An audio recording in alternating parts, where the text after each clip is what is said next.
乡亲啊，大家平安，大家好，欢迎收看《华视台语新闻杂志》。这部是开始来到花莲的丰滨乡，来关心这个3个月大小宝宝，伊的名叫做小杰。小杰遗传着爸爸，这个出世就有先天性的缺陷，双侧气喙，所以至今家属叫伊一个小名小兔子。因为东部医疗资源有限，像小杰这款的案例，就要靠台北医学大学附设病院的但固定医师的团队亲入偏乡，才会当帮伊来看诊。啊，对气喙的宝宝来讲，第一期喙唇甲鼻仔的修复手术的黄金期是满3个月左右，所以台北医学大学的团队带着小兔子跨过200多公里的距离，为花莲的丰滨乡到台北来做手术。小兔子的基本历程来看，花视采访团队全程记录。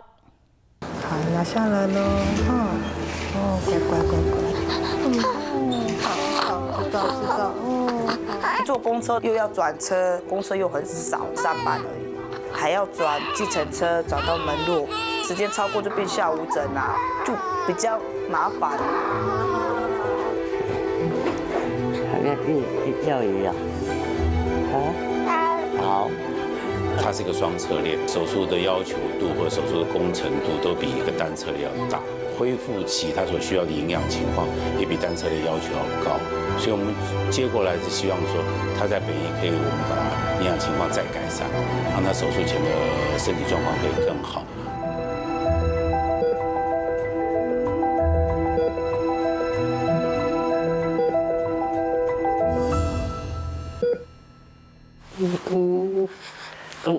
好嘞，喂，有啊喂，你应该要忙不好，有啊，好，很爱然后我遇到要有点难过了，也来想说小孩子有状况，后来我离开的时候，医生讲说要入腿，我医生讲说要跟我一样的。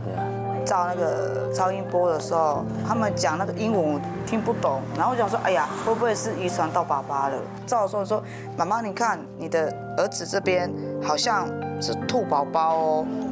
2029年10月，伫花莲外海丰滨乡，原拄着这出世3个多月囡仔小杰，伊老爸老母拢叫伊小兔子。好，没有喝啊，快点。啊，不要，干嘛？啊！互因老母抱条咧，一日咧树顶，每一喙拢比别个囡仔搁较辛苦。小杰遗传因老爸，一出世就遇到先天性的缺陷，双平气喙。因为它里面有一个这个，因为它没办法吸嘛，要靠这个回流啦，它才不会太多牛奶，它会呛到。然后他喝的时候要对这个，因为它就慢慢流下来嘛，一点一点没有了，我们可以帮忙这样压挤出来。好，不要哭，不要哭。粘牙记的那个黏黏的，给它清一清，还有它那个喝的牛奶有时候会跑到那个牙盖板那边，给它清。所以它一拆掉哦，很痛苦。双侧裂在唇腭裂里面当然是比较严重，因为单侧裂只裂一边，双侧裂裂2边，所以它组织缺损一定会比较多。事实上，它322是分成2块。那口盖板在我们唇腭裂的治疗上面，事实上是蛮重要的一环，我们可以改善术前的条件。小杰的嘴爱挂牙棒，牙棒顶有片筋啊，这是用来改善伊片形的。要过一天爱摕来洗2摆，过倒起来时，因为无爽快会痛，这个囡仔小杰挡袂牢会哭。如果说爸爸不在的话，就是我自己要想办法整个处理，然后带起来用干净。因为你还要调整，它一动，它那个又掉，我又再重新又要拆，它又一直哭，就是这样了。看了也会心会有点痛痛的感觉。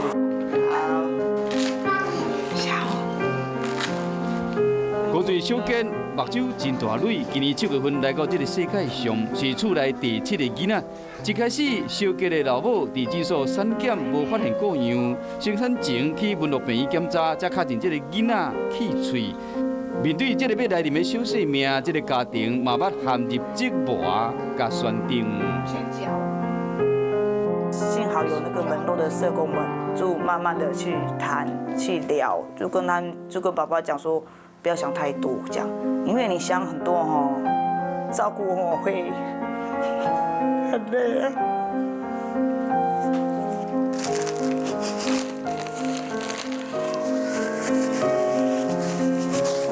也有人会讲说，为什么不早点发现，然后就是不要生，就没办法，就是生命，然后如果拿掉也是很可怜的。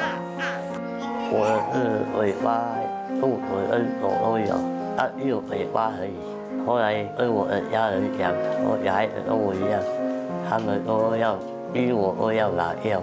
后来我都有了，为什么要拿？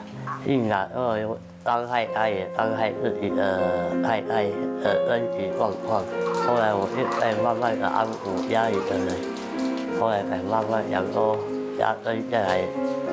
唔甘囡仔，小吉的老爸更加回想起家己囡仔时代遭遇面有缺陷，甲别人不同款的外表，讲话未清楚，看随之来是歧视、痛苦甲封闭。这个命运敢会出现在这个囡仔的身上？我一回家，我不会出去了，还有人家也不讨厌我。如果他大了要我没关系，如果他声音的话，如果要我这样的话，我还要给他去调整。我调整都是眼睛比较大，比较慢的。后来我像他这种都是可以，还可以补救回来。我先跟你讲，不能买阿果。不行，萝卜都发芽了，你们都不吃家里。平常时，小吉的老爸伫花莲受访做事，有领低收入的补助，不过伊是一家伙经济依然真辛苦，厝内有一个囡仔，2岁、3岁、5岁，拢要我靠这个老母甲大汉查某囝照顾。除了爱照顾小吉无偌久，边仔嘛有哭声。囡仔细身躯，这个做老爸都爱去用茶享受水。完全连记录发现讲，气嘴囡仔诞生，弱势家庭面临的就医压力变加更加弱势。我们就会跟妈妈随时保持一个联系，大概平均每个月会去看一次。然后我们手边有一些民众的爱心的捐赠的物资，白米啊，或者是一些资源。比如说过年我们会给他们一点点小小的礼券，让他们去采购物资这样。丰滨乡位于花东海岸县，是内政部定义的属于偏远乡镇地区，交通生活不便，而医疗资源更是相对匮乏。现在这里算是丰滨乡的行政中心，居民生病了只能仰赖唯一的卫福部花莲医院丰滨原住民分院，但是科别还是有限，显见就医难度。丰滨乡有依山挖海天然美景，不过交通甲医疗却面临难题。全乡有4300多人，敢若一间卫生所，甲一间花莲病院、丰滨原住民分院。以收治科为例，一礼拜敢若2天的门诊，实地行一年丰滨乡只无健保特约的药局，敢若一间营业超过半世纪的老药局，为着在地人继续伫硬经。我们大概从65年就开到现在，整个海线也差不多都没药剂了。像小局平常时所需要的医疗器材，都要到花莲市区才买得到。光从他们家里到我们诺医院来这边就诊，车程就要1个多小时，是蛮不方便。特别家里还有很小的孩子，然后这样医材包括他脸上需要用的防水胶、人工皮，然后那些胶带什么的，都必须在来这边就诊的时候到花莲市来采购才有办法。有时候如果爸爸他有在的话，是叫爸爸在。因为坐公车的话，我还要带小的，麻烦，又要转车，而且时间的话，因为他们有预约的那个门诊，因为我们公车又很少，好像3班而已。在花莲台东地区，像小吉这款的气喘囡仔案例，对家长甲囡仔来讲，治疗的过程是充满艰难甲挑战，因为东部医疗院所无气喙也是裸眼的专科，就来挖考台北医学大学附设的病院，陈国鼎医师的团队深入偏乡，照到替因看诊，也若无都爱上北就医。陈国鼎医师甲文乐病院合作，就医界定期到花莲服务。不过就算是安尼，小杰伊原来经过点半钟的车程，才有法度到病院接受治疗。大概要带什么东西到台北？儿童手册，还有他平时所需要的宝宝要用的奶嘴，跟他的奶瓶。之后你会有1个礼拜没到他。对，会非常舍不得。太肥了，放给我一下，因为不要摸。对，很好玩。一起加油。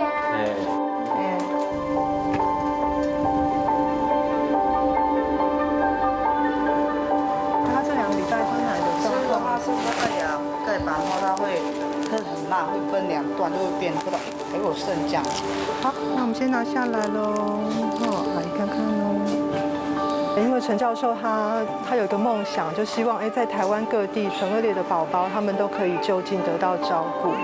那牙科的部分，其实宝宝他要蛮频繁的回诊，像刚戴口盖板的时候，可能1个礼拜、2个礼拜就要回来做调整，所以他很希望在台湾各地，我们就有这样子的团队，可以让宝宝可以就近得到比较好的照顾。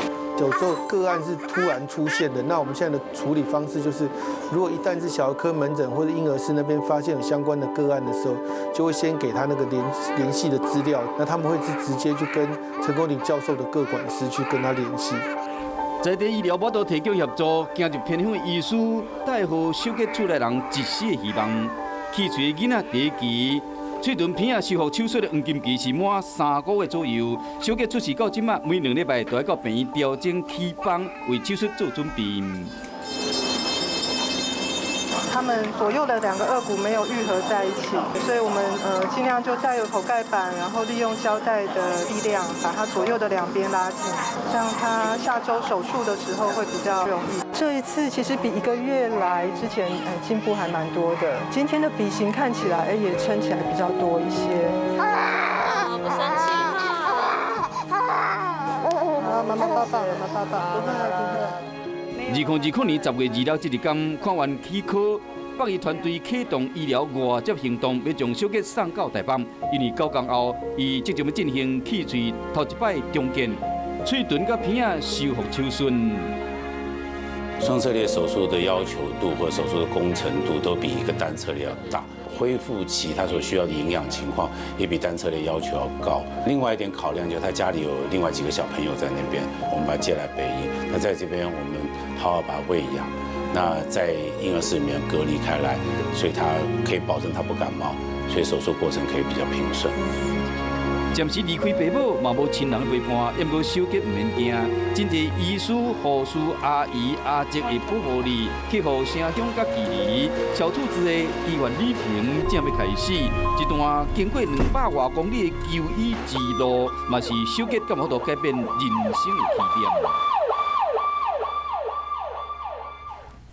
感谢医护团队无私的协助甲奉献，让小杰有改变人生的机会。